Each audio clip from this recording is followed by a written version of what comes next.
Brazil, who haven't won a trophy in a long time, are heading for some big changes. After a disappointing performance at the 2026 World Cup, the Brazilian Football Federation is planning to build a new team. Under coach Carlo Ancelotti's leadership, a new Seleção squad is being put together with an eye on the 2028 Copa America and the 2030 World Cup.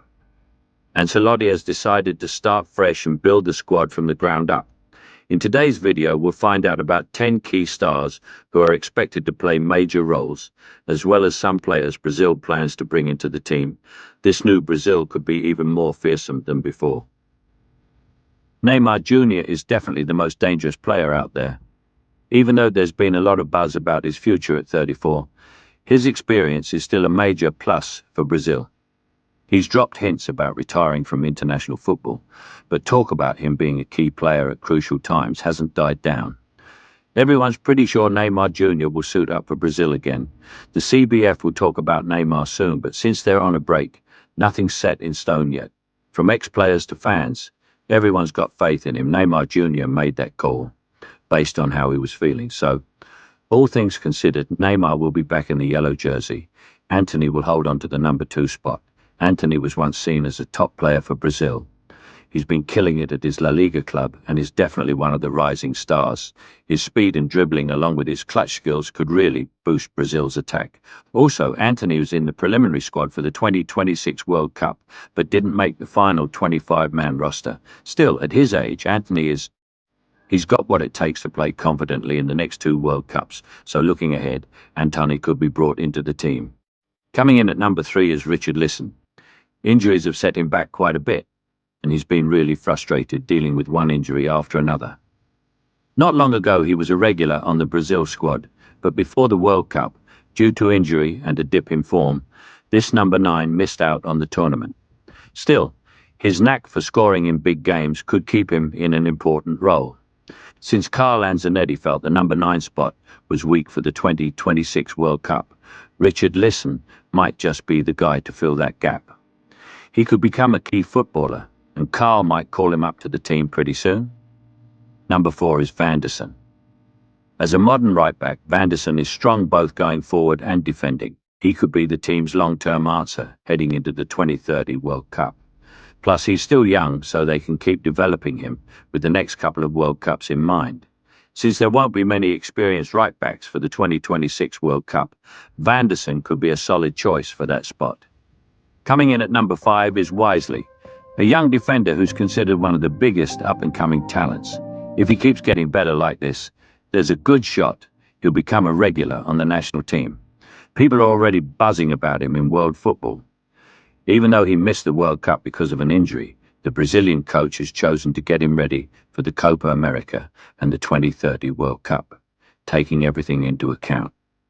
Estevão Willian wears number 6.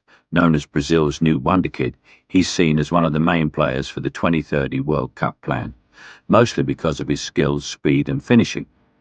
He was expected to be Brazil's secret weapon at the 2026 World Cup. But sadly, the injury means he can't play in the World Cup. Before the tournament, he was a key player, and Carlo Ancelotti built the attack around him. But injuries happen and you can't control them. After the injury, Ancelotti had to work with a new Brazilian squad for the World Cup. Estevão could be the long-term answer for Copa America 28 and the 2030 World Cup. Then there's number 7, João Pedro. You might even call him unlucky because, unfortunately, he didn't make the 2026 World Cup squad. No injuries, no drop in form.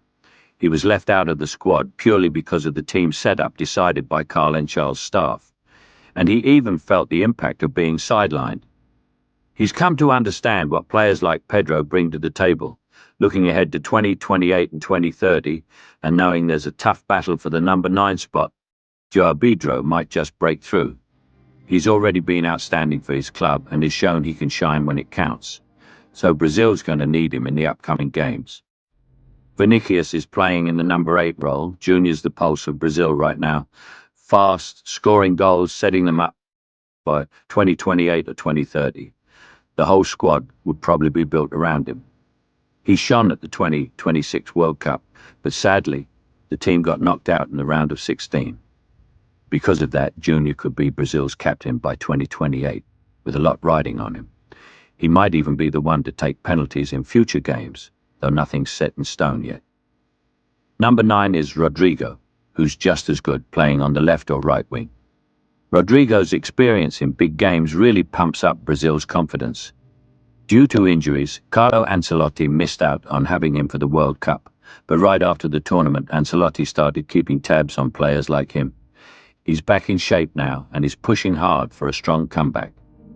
Rodrigo might even make an appearance in the 28th Copa America. He's the same Rodrigo who can run the entire Brazil squad solo, especially when players like Vinicius, Rafinha and Neymar are out. Gabriel Magalhaes wears the number 10. Even though he's a bit older, he's seen as the future of the defense, with the next World Cup in mind. The coach needs to build a solid defense first. So honestly, we might see a whole new Brazil team at the 2028 Copa America and the 2030 World Cup. Carl's aiming to bring back Brazil's football dominance by blending young stars with some seasoned players. But keep in mind, the final squad for 2028 and 2030 hasn't been decided yet, so the list of players we shared is just a rough idea. Hey everyone, who do you think should be on Brazil's team? Drop your thoughts in the comments and thanks for watching.